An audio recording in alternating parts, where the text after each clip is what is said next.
Pode começar a cantar se vocês quiserem.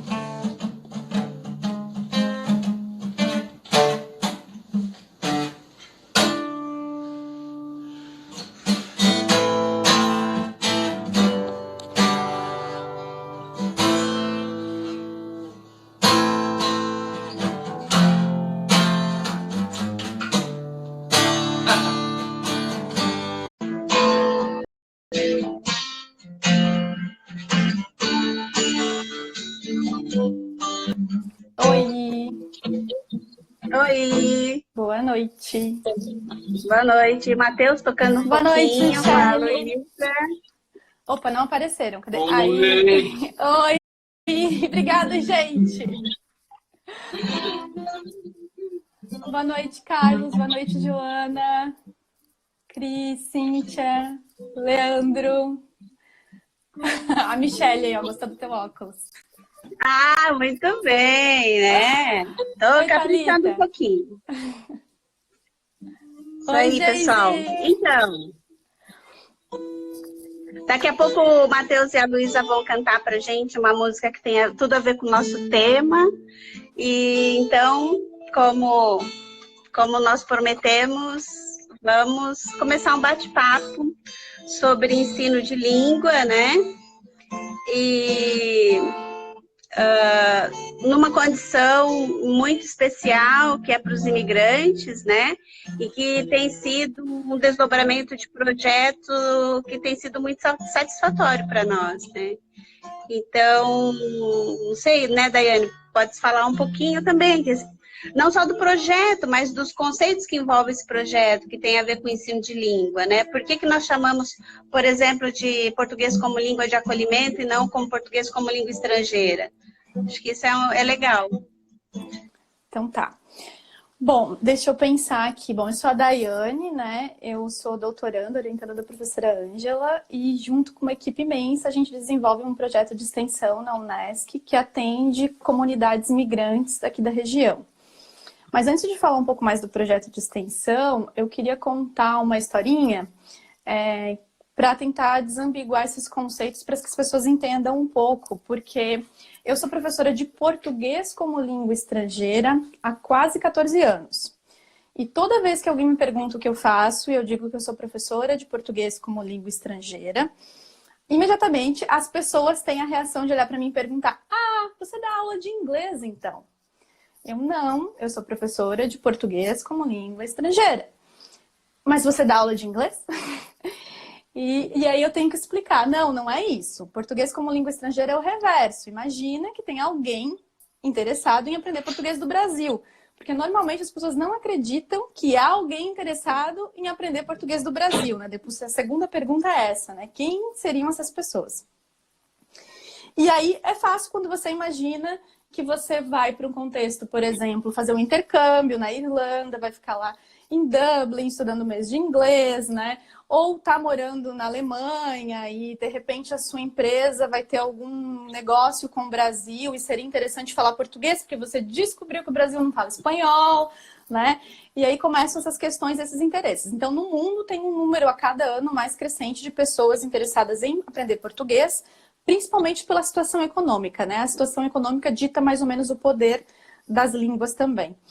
Então, essa é a primeira coisa.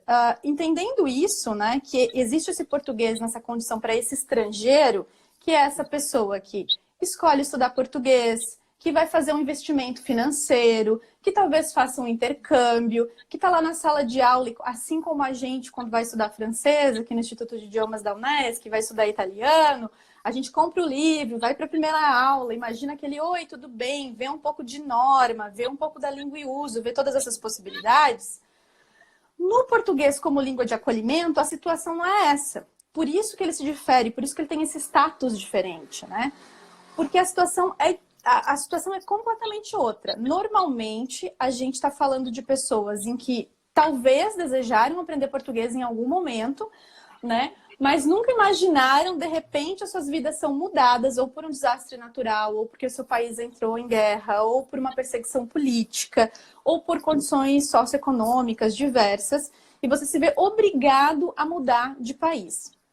E aí você precisa aprender aquela língua daquele país não por um desejo, talvez, não, no primeiro momento, não por um desejo, não por um planejamento, né? Não na condição de estrangeiro, mas como alguém que foi obrigado, né? Tá numa diáspora, foi obrigado a sair do seu país, ir a outro país, incorporar esse idioma aprender esse idioma rápido, porque a língua é poder, né? Então, quando você chega num outro país, numa situação de fragilidade, de vulnerabilidade, tal, na maioria das vezes, né? Fugindo de uma guerra, né, de um desastre natural, alguma coisa desse tipo. Talvez até com algum tipo de status especial de entrada, né, de visto. Talvez com um visto de refugiado, né, a gente fala muito desses status também. E aí você tem que aprender essa língua de repente, ela passa a ser uma língua de inserção social, uma língua de prática. Você precisa dominar minimamente rápido, para poder, talvez, exercer o seu direito. Inclusive, a língua, nesse tipo de caso, a língua é um direito, né? Para você poder se inserir nessas práticas sociais. E aí, até a própria estrutura da aula, pensada para esse grupo de pessoas, ela é diferente. Porque, talvez, num primeiro momento, é mais importante que essa pessoa entenda como pegar um ônibus, como solicitar o seu CPF, como interagir na Polícia Federal, que vem a língua, a questão cultural, né? Um entendimento de funcionamento do país também, e que não tem tempo para eu ficar mostrando para ele, olha, vamos aprender o presente, agora, presente, mas você precisa acelerar esse processo. Depois de garantir, talvez, esse domínio mínimo, você pode voltar e talvez complementar o seu conhecimento e tudo mais, né? Mas essa língua, essa condição, então, para nós, né, na minha pesquisa, a gente partiu da concepção de que o português é uma língua de acolhimento nessa situação. É uma língua que garanta a inserção das pessoas na sociedade, nas práticas sociais, né, uma não exclusão. Boa noite, Cibele! Então, só para avisar o pessoal que aprendi com o professor Gladir, que inclusive já nos cumprimentou, boa noite. Tá aí também, estava procurando boa noite, Gladir. Que quando vocês quiserem fazer uma perguntinha, clica na perguntinha que tem ali do lado, embaixo, no ícone, né? E aí fica mais fácil para a gente achar as perguntas depois, né? Podem perguntar. Então, acho que essa coisa que a Daiane coloca para nós é um pouco assim, o lugar da língua nesse processo de mobilidade que é de tanto tempo já, né? E Criciúma e região é um berço da migração, né? A nossa história conta com muitos monumentos ligados à migração. E agora nós temos migrações recentes, e eles chegam em condições de vulnerabilidade, como muitos dos antepassados chegaram, noutra oportunidade, buscando condições de vidas melhores, né? O que acontece? O português, como uma língua de acolhimento, ele tenta inserir essas pessoas em situação de vulnerabilidade numa condição um pouco mais humana, né? Dentro do contexto social que ele está inserido. Né? Então, isso exige, né, não só formação, mas sensibilidade para acolher o outro, né? Então, o português como língua estrangeira, ele normalmente, né, ele está associado a pessoas que vêm né, de fora para nosso país, aqui na nossa cidade, e ele vai procurar um curso de língua estrangeira, e ele consegue pagar esse curso. Então, ele tem uma razoável autonomia de inserção, ele vem numa outra condição estrangeira. E quando a gente está falando de português como língua de acolhimento, a gente está pensando naquele que veio porque ele não tinha mais, ele não tinha outra condição, ele tinha que buscar a sobrevivência muitas vezes. E como é que ele vai pagar para um curso de idiomas, por exemplo? Então, o português como língua de acolhimento, ele entra nessa condição de poder propiciar que ele possa fazer um CELP-BRAS, como a Daiane daqui a pouco vai falar, minimamente, ou uma outra avaliação que o insira inclusive em etapas escolares. Porque isso passa por uma série de desdobramentos, né, Daiane? Por exemplo, a gente pode simplesmente achar que a gente vai alfabetizar esse pessoal que vem para cá? Então, fala um pouco sobre isso para nós. Acho que a professora Cíntia, ela também é professora de português para estrangeiros do Uruguai, está perguntando de onde são os estrangeiros que chegam a Criciúma. A gente teve alguns fluxos, né, migratórios, principalmente a partir de 2010, dessa migração contemporânea, mas são principalmente haitianos, ganeses, togoleses e nigerianos, né? Eu acho que haitianos e ganeses numa maior proporção, tá? Bom, qual era a pergunta? Esqueci. Eu fui responder. Não, eu estava querendo te dizer assim, porque às vezes a gente chega em algum...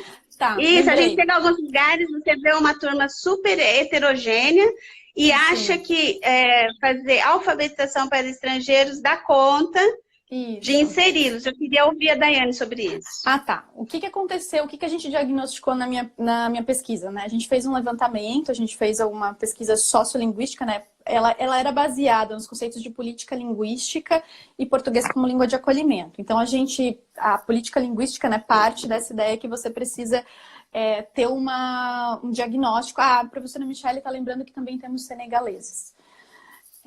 Então, a política linguística parte desse princípio que você precisa ter um diagnóstico, você precisa ter um olhar. Então, eu olhei para a nossa região aqui e tentei descobrir se havia algumas iniciativas, né, de estrutura, de promoção do português como língua de acolhimento, como língua estrangeira, se já haviam planificações linguísticas aqui e tudo mais. Só que olhando para isso, o que apareceu, né? Apareceu que houve várias ações esporádicas, muitas delas independentes, inclusive, né, de associações, de igrejas, algumas prefeituras nas cidades vizinhas, porque havia demanda, eles queriam ajudar de alguma forma, mas nunca ninguém tinha nem ouvido falar no português como língua estrangeira. E aí as pessoas fazem diretamente uma transferência. Então imagina a situação, que você chega lá, sei lá, você vai para a Alemanha, numa situação de refúgio, né, numa situação completamente não imaginada, não planejada, e aí você tem acesso a um curso de língua e as pessoas estão imaginando que você já é formado, já tinha uma profissão aqui, né, você talvez dominasse já 3, 4 línguas, mas não dominasse o alemão, e aí a pessoa começa a te alfabetizar. B mais A. Né? O que acontecia? Os alunos desistiam dessas iniciativas, porque não há ainda uma compreensão do que é o português como língua estrangeira e muito menos do que é o português como língua de acolhimento. Então, a transferência mais comum vamos chamar uma pedagoga porque eles precisam aprender a ler, escrever e falar em português. Então, vamos aplicar, né, um conhecimento parecido com o que a gente tem quando a gente alfabetiza as nossas crianças. E não era essa situação. Então, por N motivos, né? Por desmotivação, né? Pelo método, não alcançar os resultados esperados. Então, talvez é isso que eu acho que o nosso projeto, além de atender algumas pessoas, acho que também toca e talvez faça com que as pessoas compreendam um pouco isso, né? Além de nós da área de línguas, né? Entender que é um processo diferente. O que é ensinar o português na condição de uma língua de acolhimento, de uma língua estrangeira, né? Não é alfabetizar. Então, essa é uma separação básica para começar, né? Talvez o que a gente pudesse dizer é que quando a gente traz esse aluno para o espaço da aprendizagem da língua, né, da nossa língua, é tentar inseri-lo em condições reais de comunicação. E isso requer que a gente trabalhe com aproximações, primeiro, da oralidade, porque é ali que ele vai ter uma situação um pouco mais dificultosa. Isso não significa que essa aproximação com a oralidade exclua as situações de letramento, na verdade. Claro, porque exato. a gente pode fazer esse trabalho com ele. Eu tenho aqui uma pergunta do professor Luiz, que diz assim, poderíamos pensar essa língua de acolhimento num contexto de língua de vizinhança, como as línguas do Mercosul? Não, eu acho que talvez o que a gente tenha que pensar aqui é que a gente está querendo trabalhar dois conceitos, né? Um conceito é daquela língua estrangeira, que a pessoa vai aprender a língua e ela tem uma motivação outra, né? Às vezes profissional, às vezes porque quer ir para outro país ficar um tempo, então ela vai aprender e ela tem condições financeiras de fazer esse investimento na aprendizagem de uma segunda língua, né? Segunda, terceira língua e tal. Quando a gente está falando, professor, de uma língua de acolhimento, a gente está falando de prestar, e pode ser para o pessoal do Mercosul, inclusive a gente tem muitos alunos procurando a gente agora, principalmente da Venezuela, né, que vem agora, porque a gente teve levas do Haiti para cá, mas agora recentemente está descendo mais, né? E novos fluxos.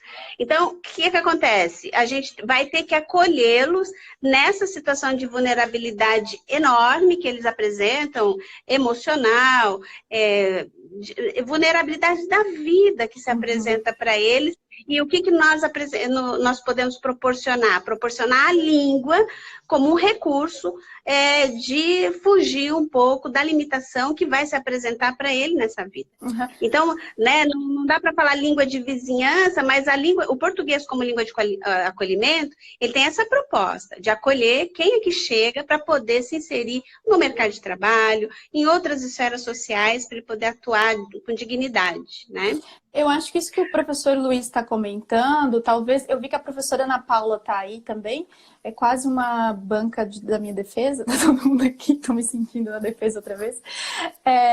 Mas acho que o que o professor Luiz está falando, eu não vou falar muito para não falar bobagem, mas a gente teve o projeto de as escolas de fronteira, né, as escolas bilíngues de fronteira, que o pessoal da fronteira do Brasil ia ao país vizinho ensinar português e a professora de lá vinha para o Brasil e tinha essa troca linguística e tudo mais. Então, a gente tinha, né, porque não temos mais na atual situação, um trabalho bem bacana. E aí eu aconselho procurar os trabalhos da professora Rosângela Morello e da Ana Paula Seifer, que elas trabalharam durante anos com isso.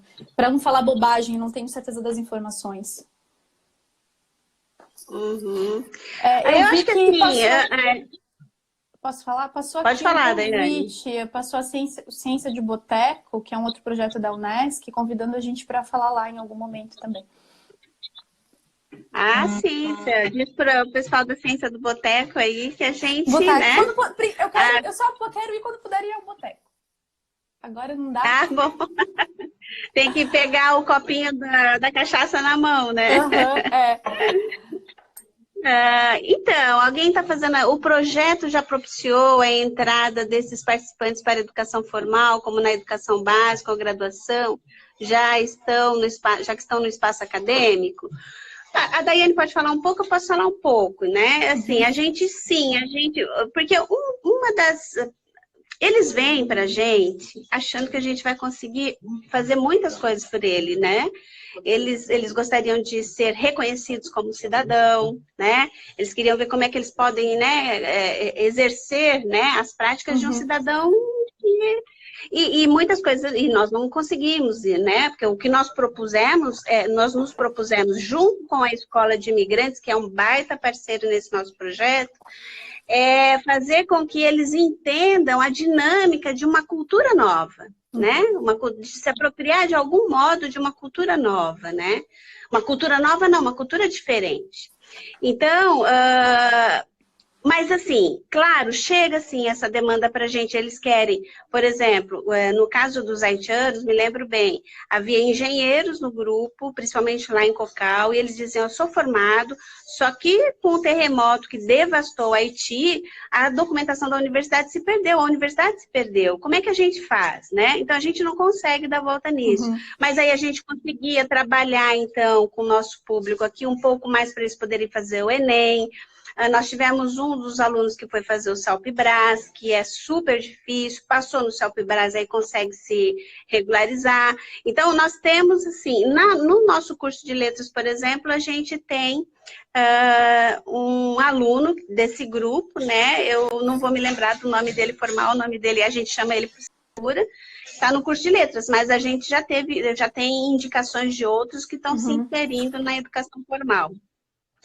Né, Daiane? Pode completar. Ou que, né, ou que nos procuram, né, na verdade, buscando caminhos, e aí a Escola de Imigrantes complementou essa parte da formação, né, informações, porque a gente não consegue fazer esse atendimento ainda, né? Mas essa parte das informações, do levantamento do que é necessário, né? A gente trouxe algumas pessoas para falar como é o processo de validação de diploma para quem já tinha nível superior. Talvez o caminho fosse mais fácil refazer o ensino médio aqui, para quem não terminou, entrar pelo Enem e ter o acesso à universidade. A gente teve um momento no projeto que a gente parou para fazer as inscrições para o Enseja, né? E alguns alunos passaram. Então, mas a gente faz com um sentido de orientação, porque a gente não consegue executar tudo isso, né? E claro que todas essas perguntas aparecem durante a aula, inclusive, e aí alguém perguntou sobre o método, né, do que é mais urgente e tudo mais. Normalmente as aulas são pensadas de acordo com essa demanda, então a gente não consegue atender especificamente essa demanda, né? Não somos advogados, né? Não, enfim, a gente não consegue resolver isso, mas a gente consegue descobrir talvez o caminho e imaginar, olha, você vai lá na Polícia Federal hoje, então como vai ser essa conversa lá na Polícia Federal? Que hipóteses a gente pode levantar de perguntas, de como você vai interagir com eles, o que ele pode te responder, qual o vocabulário que estaria nesse contexto, que a gente consegue prever, né? Então a gente tenta, a partir da língua, garantir essas ferramentas mínimas, né?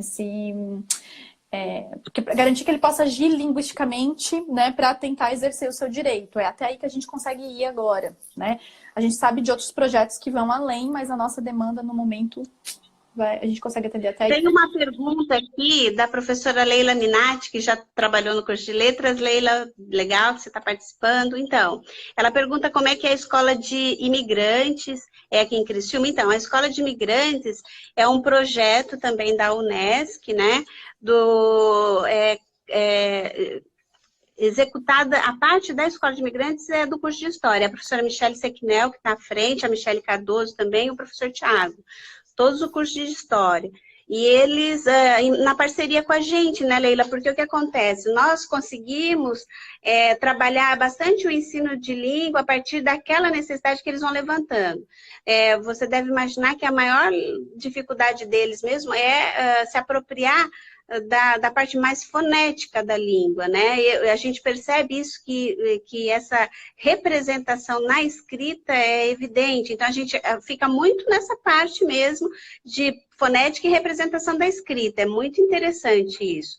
E a escola de imigrantes, ela entra para dar todo esse contexto, esse panorama sociocultural, começando por Criciúma, expandindo um pouco pelo estado, né? Dando essas condições para eles poderem entenderem a dinâmica social que está por trás. Então, a gente se reúne semanalmente para discutir o que nós vamos fazer a partir da aula anterior e depois fazemos a aula efetivamente, né?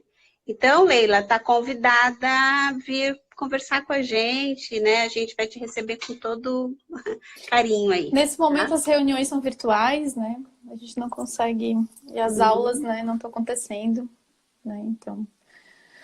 Mas que mais?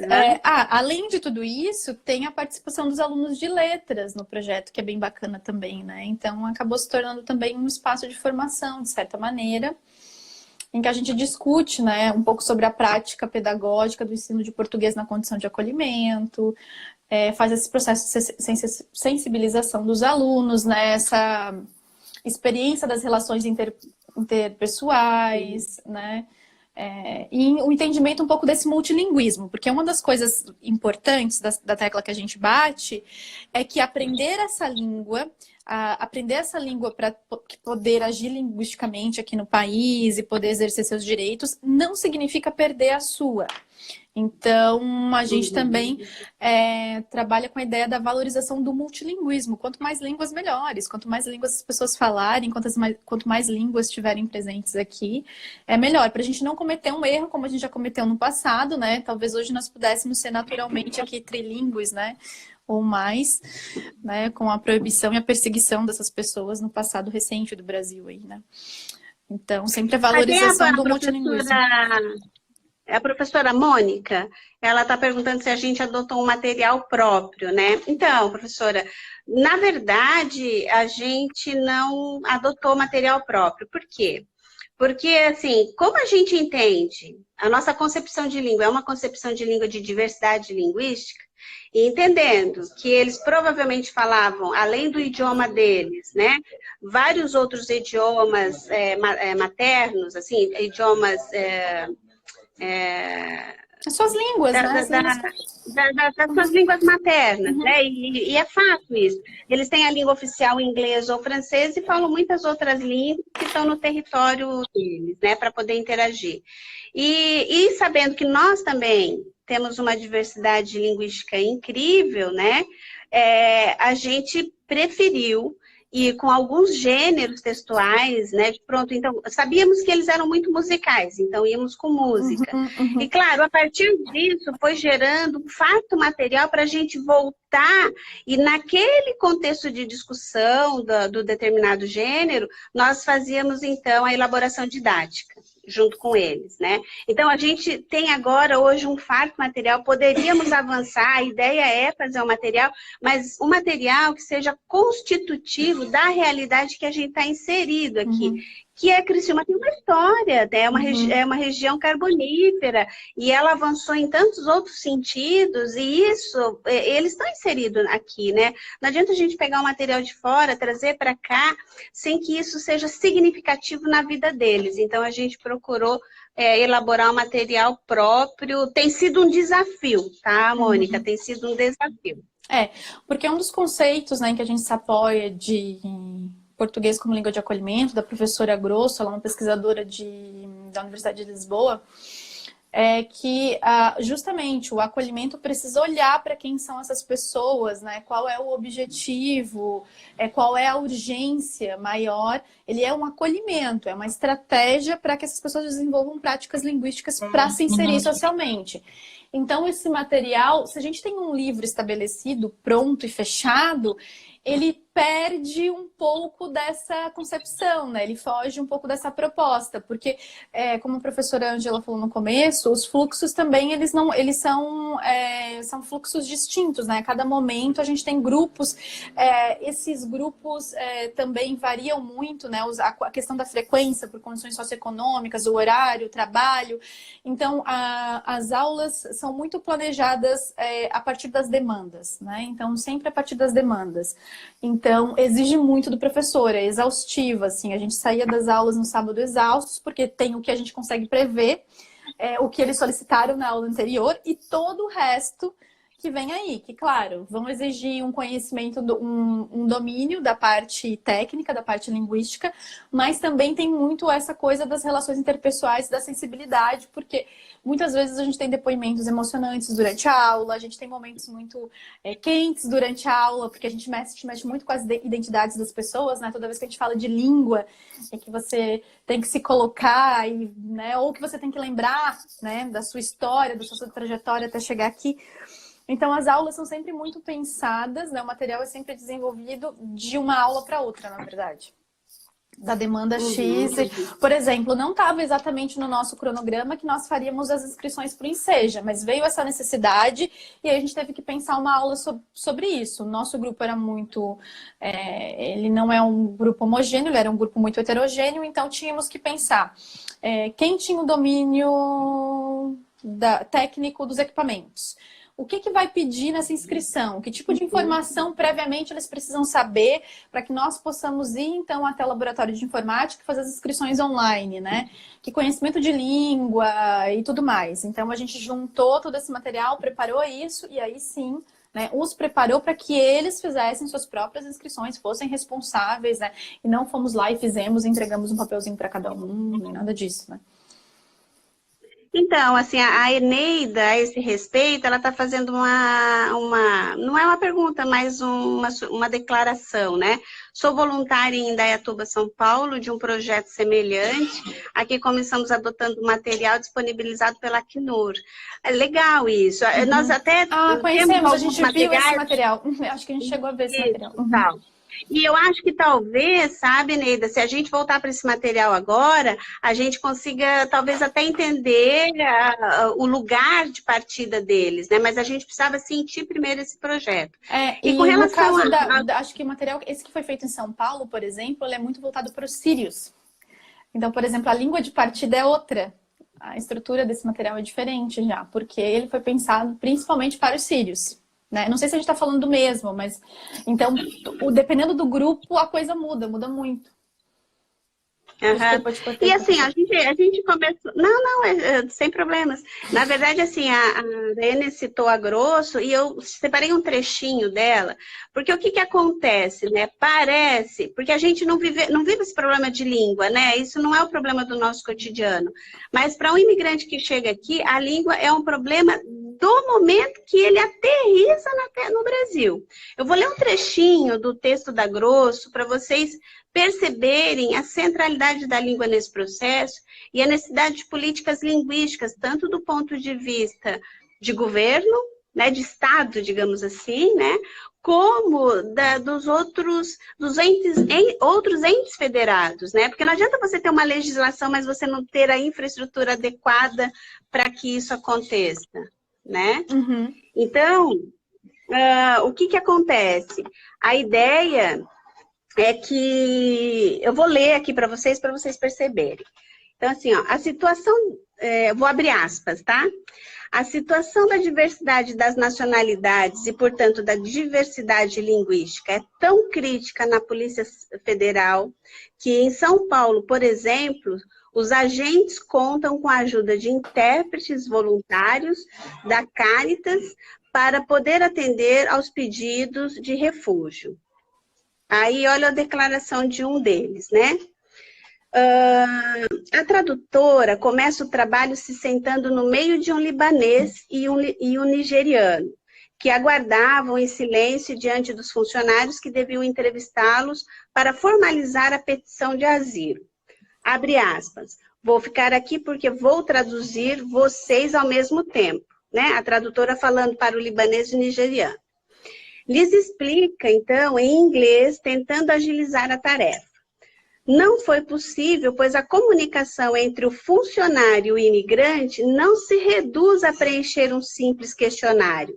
A história que o nigeriano tinha para justificar sua fuga do país era tão brutal que era difícil não ficar cravado assistindo como ele interpretava alguém portando uma balestra, que é aquela arma, né, de arco em flecha, para explicar como uma mulher e sua filha, com quem vivia em Lagos, foram assassinadas. A entrevista se prolongou por quase 1 hora, enquanto a tradutora e o nigeriano choravam juntos. Então, assim, quando a gente lê esse relato, né, esse relato, tem mais outras passagens. O problema desses imigrantes, eles começam quando eles aportam, né? Então, assim, e aí se percebe a centralidade da língua nesse contexto, né? Uhum. Esse texto, os meus gatos aqui estão brigando. A professora falou que é eles querem participar. Daqui a pouco eles passam na frente, igual aquele dia da Fernanda.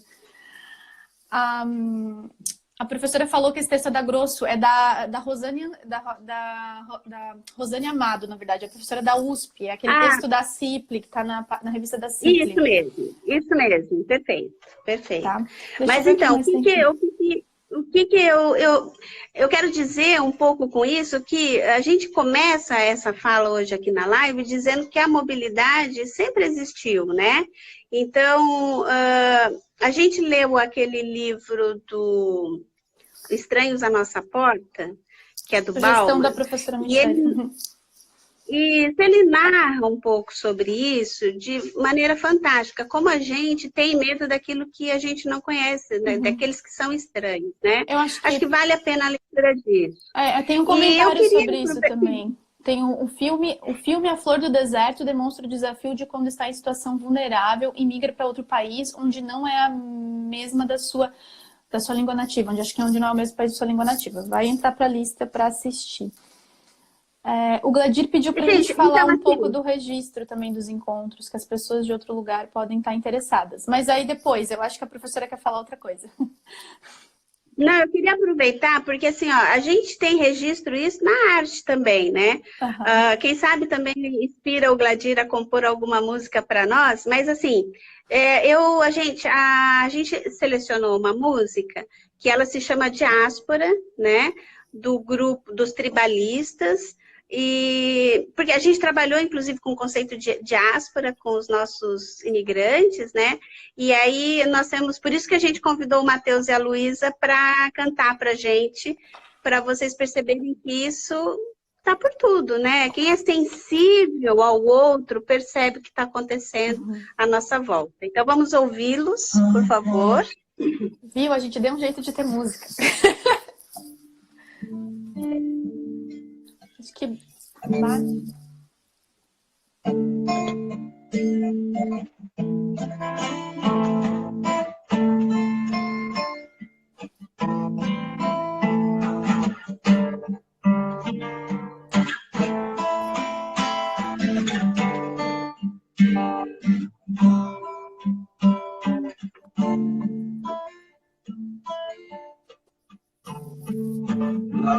Atravessamos o mar Egeu, um barco cheio de fariseus, como os cubanos, sírios, ciganos, como romanos, sem coliseu.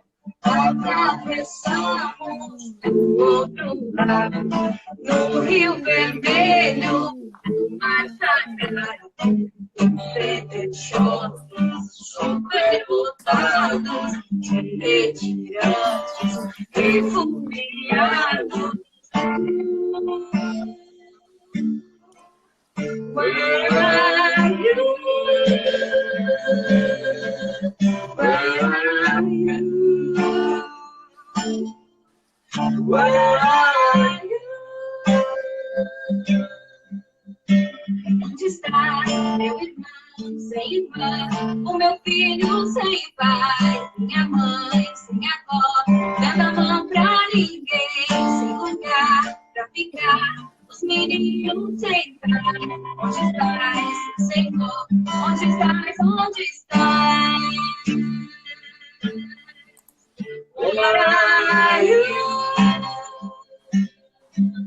Where are you? Where are you? Atravessamos o mar Egeu, um barco cheio de fariseus, os cubanos, sírios, ciganos, romanos, sem coliseu. Atravessamos do outro lado, no Rio Vermelho, no Mar Sagrado, os centros superlotados de retirantes, refugiados. Where are you? Where are you? Where are you? Onde está meu irmão sem irmã, o meu filho sem pai, minha mãe sem avó, dando a mão pra ninguém, sem lugar pra ficar, os meninos sem pai. Onde estás, Senhor? Onde estás? Onde estás?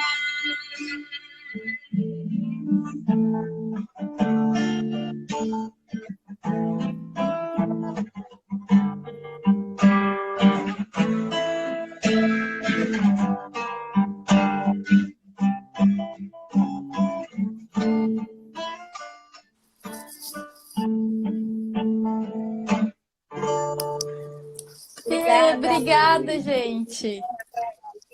Obrigada. O cachê é com o Carlos depois. Brincadeira. Viu? A gente deu um jeito de ter o lado artístico, né? A gente tava preocupado, porque todas as lives tiveram músicas até agora e a gente não tem muitas habilidades artísticas. Como nós não podemos tocar, a gente chama quem sabe. Contratamos serviço de terceiro. Tem uma pergunta aqui do professor Fernando. Ele diz assim, Daiane, o efeito retroativo na criação de materiais e práticas de ensino de PLE para o CELPE-BRAS já tem discutido? É possível adaptar o CELPE-BRAS para o PLAC? Então, sim, tem um efeito super forte, né, o retroativo, porque assim que o aluno se insere minimamente na sociedade, e principalmente se ele já tem uma certificação, já tem uma formação no seu país, ele quer entrar com um processo ou de validação de diploma, em alguns casos de naturalização. Então, o caminho mais rápido é um dos documentos da imensa lista que o governo pede para naturalização, por exemplo, é o CELPE-BRAS, né? Tinha até uma brecha aí que a gente estava discutindo no projeto, se outros tipos de certificações seriam aceitas ou não, mas tem várias interpretações aí, e talvez a gente pode chamar a Joana para falar disso no momento, no futuro. Enfim, mas como eles procuram, eles querem essa regulamentação, eles querem ou se naturalizar ou regulamentar o diploma que eles já possuem, tem uma necessidade do CELPE-BRAS. E aí, com isso, eles querem, então, ter aulas pensando no exame. Só que o que acontece? Muitas vezes, como esse ensino ele não passa por... Porque o CELPE-BRAS foi pensado para um nível acadêmico, né? A origem do exame é para que os estrangeiros que fossem entrar nos programas de pós-graduação. Então, ele tem um grau de dificuldade muito alto. E, normalmente, esses migrantes, como a professora Ângela falou, primeiro adquirem a prática da UED e pouca prática escrita, acho que travou aí. Travou para vocês, porque aqui para mim travou. A imagem está travadinha aqui, mas a gente está te ouvindo. Agora perdemos a Daiane. Daqui a pouco ela volta, tá voltando. Enquanto a Daiane volta, o Gladir pediu para falar um pouquinho sobre... Voltou, Daiane? Não estamos te ouvindo. Não estamos te ouvindo. Tá. Enquanto a Daiane restaura o áudio, deixa a gente já aproveitar e encaixar um pouco a resposta para o Gladir, né? Acho bem lembrado, Gladir. Nós nos encontramos semanalmente. E nós, aos sábados, são os encontros com os imigrantes, né? Para face-to-face aulas mesmo, né? Excepcionalidade esse momento. Uma tentativa de chegar até eles, né? E também nós entramos semanalmente com o grupo, tanto a Escola de Imigrantes como o PLA se reúne semanalmente para avaliar o encontro que passou e para poder planejar o encontro seguinte, né? Deixa eu autorizar aqui a Daiane de novo entrar. E vocês estão convidados para participar. A gente está esperando que tudo volte, né, a uma situação de normalidade. Oba, seja bem-vindo. Estou aproveitando para falar um pouco dos nossos encontros. Tá, eu perdi as perguntas. Então, agora, nesse momento, a gente está se reunindo virtual com os alunos, né, da graduação, que estão envolvidos no projeto, ou como voluntários, ou como bolsistas. Estamos planejando algumas coisas, estamos, inclusive, olhando para o material com esse desdobramento de caráter mais pedagógico, né? E na volta, né, a gente quer voltar com esse projeto. Mas há muitos outros desdobramentos, né? Porque o projeto, acho que a Daiane também pode falar um pouquinho, ele mostra para a gente que a gente teria que ter uma inserção na educação básica também, porque os professores recebem os filhos desses migrantes. E eles precisam também se inserir de maneira cidadã, né? Com a língua portuguesa, com essa língua que a gente usa, né? E os professores não têm formação, assim, para isso. Eles têm formação do ensino de língua, mas não de ensino de língua como uma língua não nativa, né? Como uma língua estrangeira, como uma língua de acolhimento, que a gente está querendo colar um pouco esse conceito para acolher, mesmo por meio da língua, né? Então, a gente está sendo desdobrados outras lógicas aí, e a ideia é ir com o projeto nas escolas em que tem recebido essa comunidade aí de migrações recentes. Porque a gente já tem... Voltei, gente. Não sei o que aconteceu. Ficou mudo e eu não sei o que aconteceu nesse meio tempo. A gente já tem imigrantes instalados aqui, que já constituíram família, que já têm crianças de 4, 7 anos, e além dos que trouxeram seus filhos, né, mais velhos para cá e tudo mais. E as escolas relatam, então tem bastante contato de professor, principalmente os professores de português, desesperados, porque eu tenho a impressão que lá na escola recai tudo sobre o professor de português, como se só ele tivesse que resolver essa situação, né? Que eles têm vários alunos em sala de aula e eles não sabem o que fazer. E aí eles contam, o aluno fica o tempo todo de fone, não mostra interesse nenhum, né? E aí começa a ter também uma eu não consigo falar essa palavra. Patologização. Exato, obrigada. Da situação também, porque ele não aprende, ele não está interessado, mas é que ele não está entendendo nada. E ele não está entendendo nada, não é que ele não está entendendo nada do conhecimento, não é capacidade, não é um problema cognitivo. Ele não está entendendo a língua. E em nenhum momento ninguém preparou, nem os professores, nem a escola, nem essa família, né? A escola não consegue conversar com a família, que é a coisa mais comum. Chama o pai então, vamos ver o que está acontecendo. E os pais não entendem nada, eles não conseguem se comunicar. E aí essa situação vai virando uma bola de neve, né? O que é bacana é que os que estão nascendo aqui são bilíngues, trilíngues, né? Eu acho que a maioria desses grupos tem a consciência da importância, ou já trazem, né, o multilinguismo como já naturalizado. Então, português fora de casa, em casa as suas línguas, né? Normalmente mais de uma. Então, é legal. E talvez nossos professores aqui não estejam sensibilizados para isso, né? Então, é um pouco assustador quando a gente tem relatos de professores dizendo aos pais, orientando aos pais que não falem suas línguas com as crianças, porque está atrapalhando o processo de alfabetização. Então, falta o entendimento desses conceitos, né? Do que é uma segunda língua, uma língua estrangeira. E, na verdade, se vê ainda, infelizmente, a grande maioria das pessoas vê como negativo o multilinguismo, né? É engraçado. Depois paga um monte para aprender outra língua. Não dá para entender. Essa resposta da Daiane, essa fala da Daiane, acho que responde um pouco aquilo que o Júnior está falando, da dificuldade dos professores do fundamental que recebem estrangeiros, né? E não saber como lidar com isso, né? A Joana também, Joana, que bom te ver, pelo menos por aqui, né, Joana? Muitas vezes leva um abandono escolar, né? Distorção idade série, tem uma série de coisas envolvidas, é muito mais complexo, mas que a língua pode ajudar bastante, né? A língua com tudo que está no seu entorno, né? Porque a língua é identidade cultural, né? Então, tem tudo isso. Eu acho que apareceu o CELPE-BRAS, eu estou imaginando que talvez alguém está se perguntando o que é o CELPE-BRAS, né? Tá. Acho que a Daiane podia falar um pouquinho sobre isso. Assim, para antecipar, o CELPE-BRAS é um teste, né? Daqui a pouco ela vai falar o que é, mas assim, é um teste bastante difícil. Olhando para o teste do CELPE-BRAS, sempre comentava com a Daiane, mas olha, eu vou te dizer que talvez uma pessoa que seja falante nativo não recebe o C2.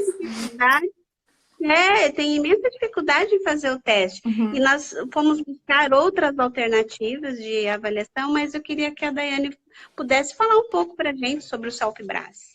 No momento que o CELPE-BRAS nasce, ele nasce pensado para estudantes de graduação e pós-graduação, né? Esse documento para que avalie, para que garanta a entrada desses alunos nas universidades. Então, por exemplo, se um americano quiser fazer pós-graduação aqui no curso de História do Brasil, um dos requisitos seria prestar o exame para saber qual o nível de português dele, se a universidade ofereceria uma complementação do português, sugeria que ele estudasse, ou tivesse uma mínima desenvoltura no país e tudo mais. Isso também tem muito a ver agora, né, com as discussões de internacionalização das universidades.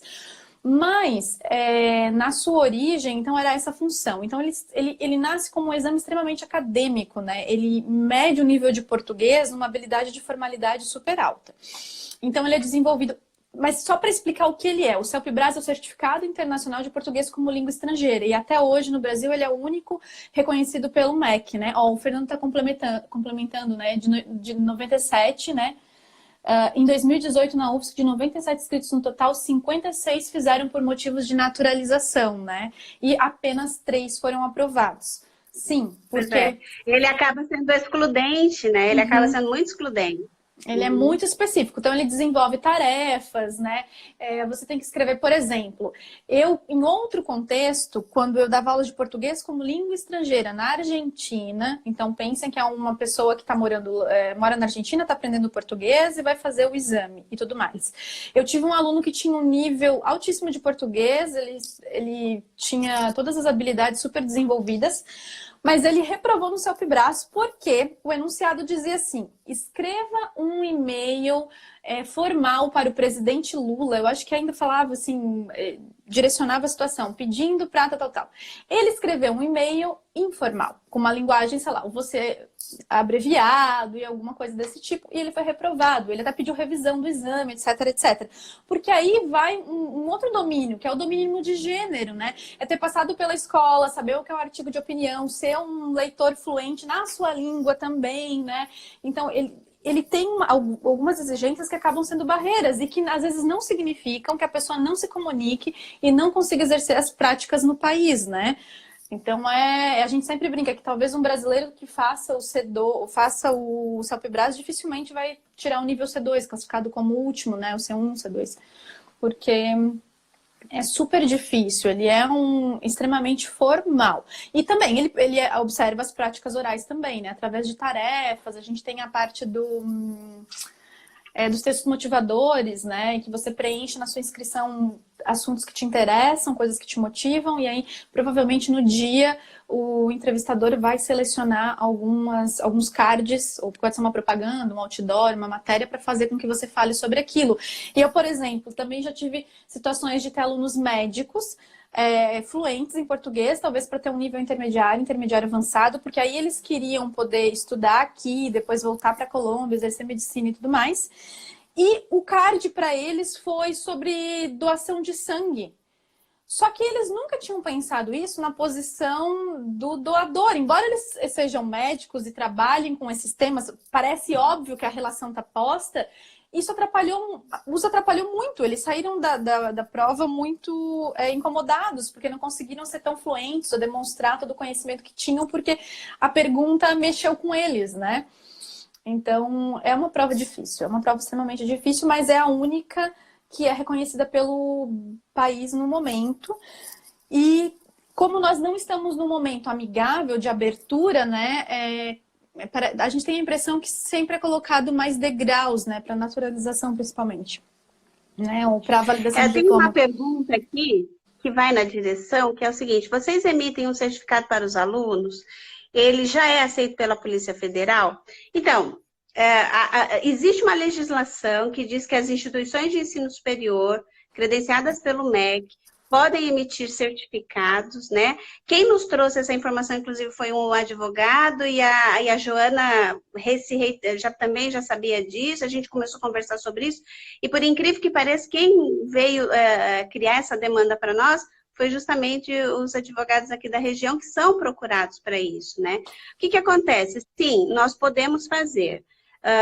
Nós fomos já buscar algumas alternativas de outras universidades comunitárias no sul do país, no Rio Grande do Sul, que estão fazendo isso e já com uma relativa experiência atende, sobretudo, os países vizinhos aqui de fala espanhola. Então, o que acontece? No nosso caso, nós ainda não fizemos nenhum teste e a ideia é partir, sim, para um teste que possa medir o grau de práticas de linguagem, da oralidade, da escrita, mas de acordo com aquilo que eles estão vivendo aqui, que é um pouco isso que a instituição lá gaúcha faz.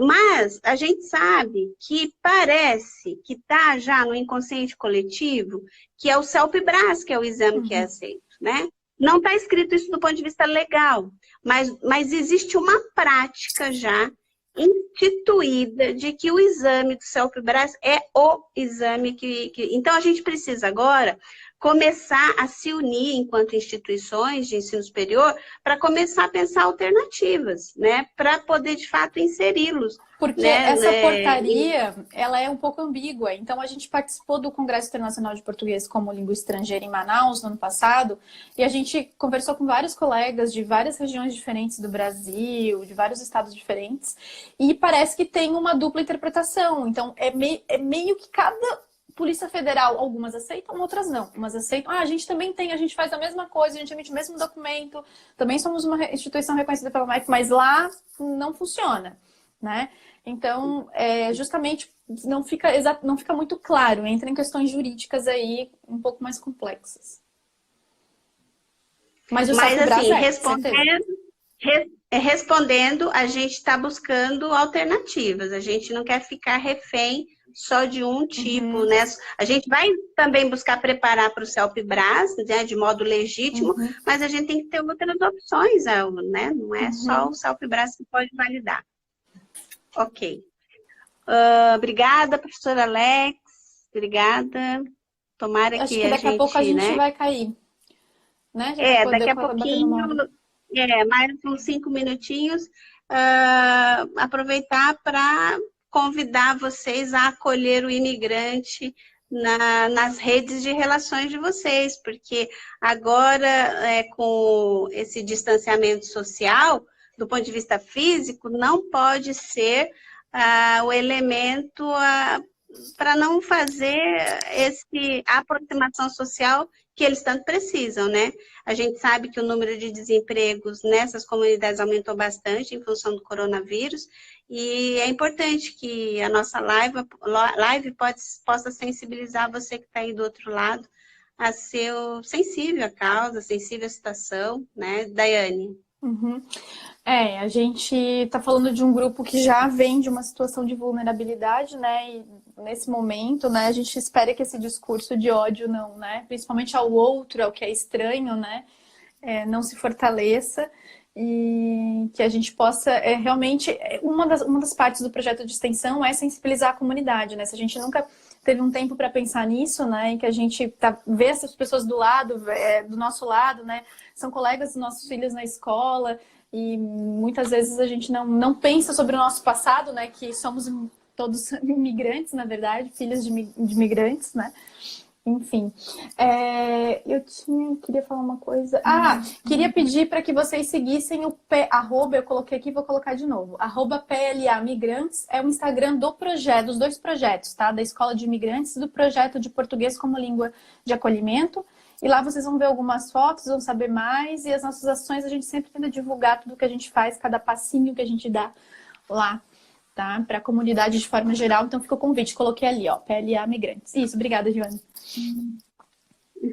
Obrigada pelos parabéns. Obrigada, gente. Obrigada pelo curso de letras, obrigada pela Unesc por nos proporcionar esse espaço, né? E financiar o projeto também, né? Porque as instituições estão perdendo financiamento. E a gente tem que torcer para a Unesc continuar financiando projetos como esse, que tem um impacto social, que transforma a vida de pessoas, transforma a nossa, imagina dos outros, né?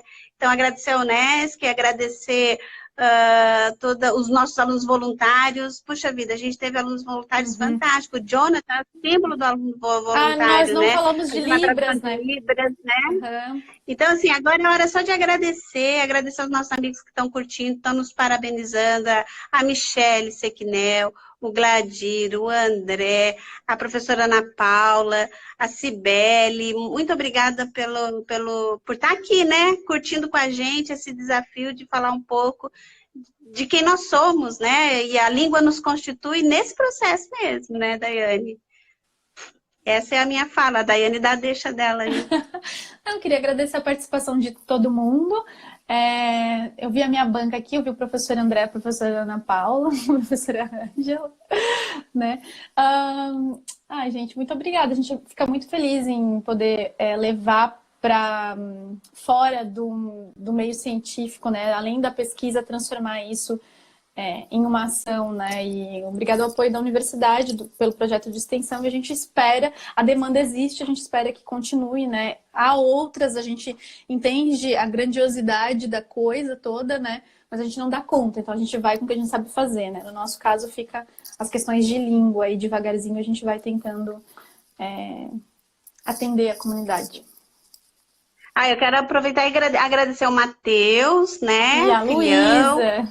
e a Luísa, né, por essa gentileza, essa disponibilidade aqui pra gente, né? O meu amor só aumenta por eles. Tiraram a música pra gente, olha só. Foi muito bacana. Beijo, gente. Beijo, boa noite. A gente vai tentar salvar a live para ficar 24 horas disponível, tá? A gente vai tentar salvar. Para ficar lá no Instagram. Obrigada, Joana. Saudade, Joana. Ó, placa da Universidade da Bahia. Obrigada. Universidade da Bahia. E Ciência do Boteco, estaremos lá, assim que der. Beijos. Beijo, André. Oi, Elô. Beijo, Elô. Eu vou encerrar porque vai cair, tá bom? Beijo. Boas noites. Tchau. Tchau.